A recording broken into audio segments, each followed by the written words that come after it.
iri video chaiyo.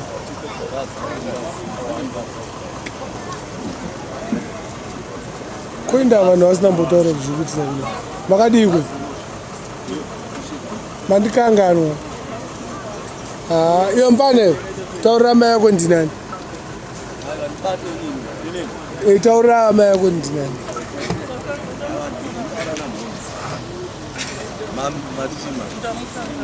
Na second amai. Ndiri mwana wachipoto last born. Chipoto chai. Last born. Ndokana kuCanada. Ndiri DJ wacho. Aiwa ndiri DJ kai. Okay. Ndiri kuno kudanga mzo wenisi. Kai unoziya bangu pa.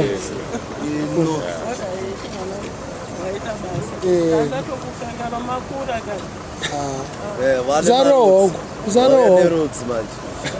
Daite tuziya takatoya chitidza ngoma nezulu.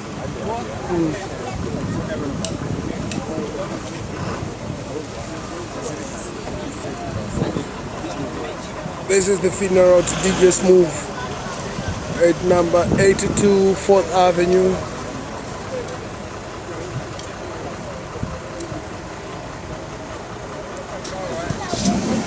Saka ngoma yakatorira nezulu. Kana dainaurira because vana vangasikazi. Nezulu pana watorara kuno. Oh. Because ndakaona vangane show musi Thursday ndizvo. Ndo yandakaona paFacebook. Yakapedzera kuposta iyo. Handiti saka after that everything was after Friday but since vachibva kuside. Yakachobva noperekedza munhu. Okay. Manje achakwanisa rezvo. Ibo boys is my tangoposa ndozondiani bana styles. Do styles. Tini washi. Batauriri. Sakamira sese. Uno ndipinzwa ka match metro chao. Uyetiteka something man. Ayo mangwana. Nini. Jetri pastor ife. Pastor ife ngoi. Ngosika anytime after 9. But it's not what styles. Okay. Ibo nyatsa kupikicha yake. Yapinda basi. Mukupinda paningi pa YouTube.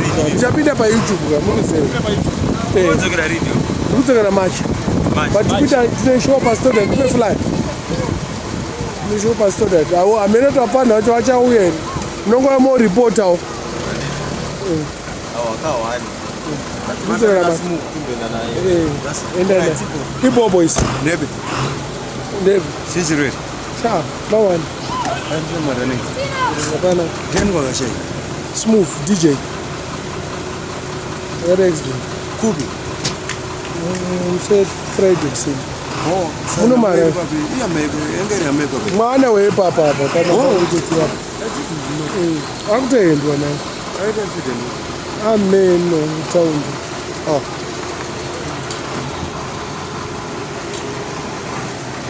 Ngoma wani. Saka parukonde wo.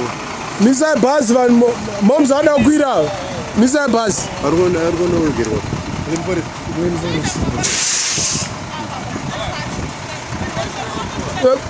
Yo kabenzi uri pana pafuti. Yobenzi. Iwewe. Amaikuda. Ndakadzoka ka. Ndipo kanyama pane nyama iyi. Oh. Uri boy.